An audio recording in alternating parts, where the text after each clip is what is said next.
स्वागत है सभी दोस्तों के सेशन में। और आज के सेशन में बात करेंगे जो भी भाई है बीएसटीसी सेकंड लिस्ट का इंतज़ार कर रहे थे या फिर जिन्होंने काउंसलिंग प्रक्रिया में भाग नहीं लिया था, उनको अब काउंसलिंग कैसे करनी है और इसके बारे में पूरी इन्फॉर्मेशन दूंगा। इसके साथ ही काफ़ी सारी ऐसी गलतियां हैं जो आप सेकंड लिस्ट में नंबर फर्स्ट लिस्ट में नंबर नहीं आने की वजह आप खुद हैं। बहुत सारी आपने गलतियां की है जो आप अभी गलती नहीं करेंगे। आपके पास मौका है, आप उन गलतियों को सुधार सकते हैं। तो क्या है, किस तरह से आपको काउंसलिंग प्रक्रिया में भाग लेना है, क्या नहीं करना है, क्या करना है, इसके बारे में संपूर्ण इन्फॉर्मेशन इस वीडियो में दूंगा।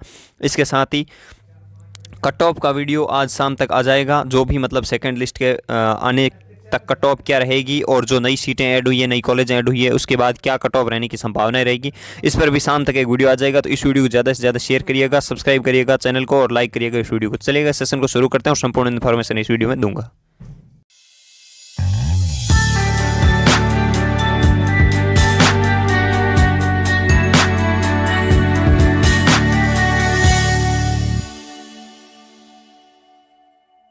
सेशन को शुरू करते हैं और जितने भी आप सभी के टॉपिक हैं, जैसे कि काउंसलिंग कैसे करनी है, अंतिम दिनांक क्या रहेगी, इस दोबारा काउंसलिंग हो रही है उनकी, और जैसे शुरू कब से हो रही है वो, इसके साथ ही किसको लगेंगे 3,000 रुपये, क्या पहले काउंसलिंग किए उनको भी फिर से 3,000 रुपये लगेंगे, और इसके साथ ही डॉक्यूमेंट्स कौन के चाहिए, और सेकंड लिस्ट करने वालों को क्या करना है, अब इंतज़ार जो भी कर रहे हैं सेकंड लिस्ट का उनको क्या करना है, और कौन सी गलतियां जिसमें आपको सुधार करना चाहिए। तो सबसे पहला पॉइंट है जो काउंसलिंग प्रक्रिया में कैसे भाग लेंगे।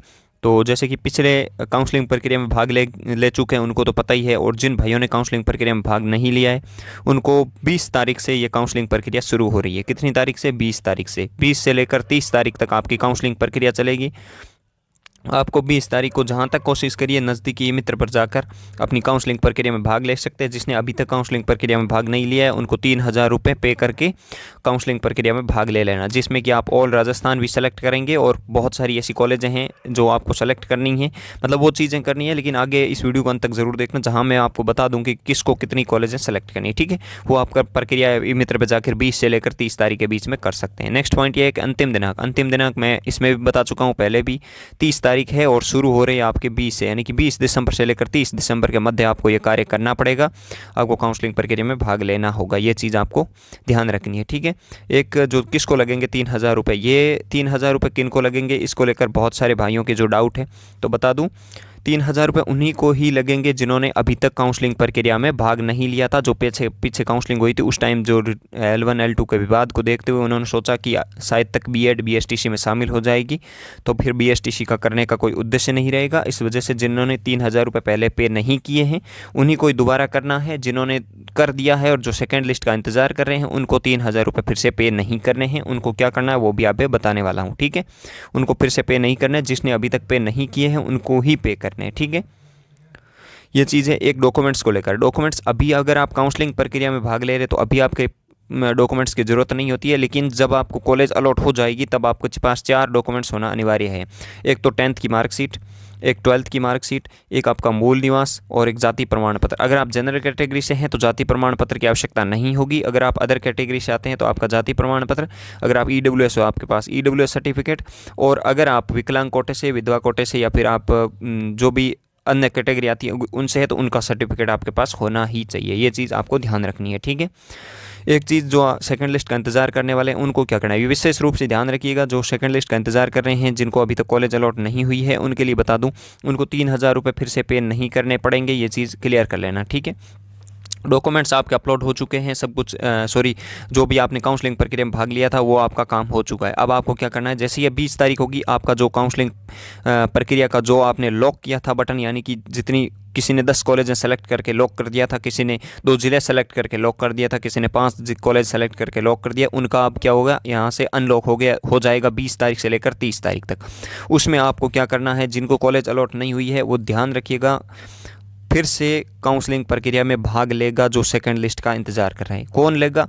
जिसने ऑल राजस्थान नहीं किया है वो, जिसने 2-3 कॉलेजें सेलेक्ट की है वो, और इसके साथ ही जिसने टोटल ज़िले सेलेक्ट नहीं किए हैं वो भी इस काउंसलिंग प्रक्रिया में भाग लेगा। ये चीज़ ध्यान रखिएगा, क्योंकि विशेष तौर से उन्हीं को, क्योंकि उनके कॉलेज कोई 370 वाला भी बैठा है जिनको कॉलेज नहीं मिली है, उनका कारण है कि 2-3 कॉलेजें सेलेक्ट करके छोड़ देना। ठीक है, गलतियाँ कौन सी की है, एक तो ये चीज़ ध्यान रखिए, भले ही आपके 400 नंबर ही हो चाहे 420 भी हो, कोई फ़र्क नहीं पड़ता है। आप ऑल राजस्थान करेंगे तो ऐसा नहीं है कि आपको पहले बार में ही ऑल राजस्थान में से कोई कॉलेज मिल जाएगी। जाएगी, ऐसा नहीं होता है। आपने मान लीजिए पहले जहाँ तक कोशिश करिए 100 से प्लस प्लस कॉलेज सेलेक्ट कर दीजिए, कितनी 100 से प्लस प्लस कॉलेज हैं, और 33 के 33 ज़िले सेलेक्ट कर दीजिए और ऑल राजस्थान कर दीजिए, ताकि आपकी पूरी संभावना रहे कि आपको कहीं ना कहीं तो कॉलेज मिल ही जाएगी। इसमें होता है कि मान लीजिए आपने 100 कॉलेज सेलेक्ट किए तो एक कॉलेज से आपको शुरू किया जाएगा, 100 कॉलेज तक आपको अगर कोई सीट खाली है तो मिल जाएगी, वरना फिर 33 ज़िलों में आ जाएगा। कोई 33 ज़िलों में जो भी आपने ज़िले सेलेक्ट किए मतलब क्रम वाइज उनमें पता किया जाएगा कि इनमें इस लेवल की कोई सीट खाली है तो फिर उसमें दी जाएगी। अगर कहीं नहीं है तो फिर ऑल राजस्थान में आपको कहीं ना कहीं कॉलेज दे दी जाएगी। अगर आप ऑल राजस्थान नहीं करते हैं और अगर इन कॉलेजों में कोई सीट खाली नहीं रहती है 100 में, तो फिर आपको कॉलेज अलॉट नहीं होगी, भले ही आपके कितने भी ज़्यादा नंबर हो कम हो, उससे कोई इफेक्ट नहीं पड़ता है। तो ये चीज़ गलतियाँ ध्यान रखिएगा। जिसने ऑल राजस्थान नहीं किया है वो ऑल राजस्थान करेगा, और जिसने 33 ज़िले सेलेक्ट नहीं किए हैं वो 33 के 33 ज़िले सेलेक्ट करेगा, और ज़्यादा से ज़्यादा यानी कि 100 प्लस कॉलेजें सेलेक्ट आपको करनी है। विशेष तौर से जो अभी नई 19 कॉलेजें ऐड हुई है जिनमें 1850 सीटें ऐड हुई है, उनको विशेष तौर से इसमें इन कॉलेजों में आपको सेलेक्ट करनी ही करनी है, ये चीज़ ध्यान रखिएगा, ठीक है। कहीं भी आए हमें तो कंप्लीट करनी है बीएसटीसी, चाहे राजस्थान में किसी न किसी हिस्से में तो हमारा नंबर आएगा ही आएगा, ये चीज़ ध्यान रखिएगा। इसके साथ ही शाम को 6-7 बजे तक आपका है वो कट ऑफ का वीडियो आ जाएगा, मतलब फाइनल कट ऑफ सीटें ऐड होने के बाद का, तो आपको ज़रूर देखना है। और आज के सेशन को यहाँ विराम देते हैं, मिलते हैं नए सेशन के साथ, तब तक के लिए जय हिंद, जय भारत, धन्यवाद।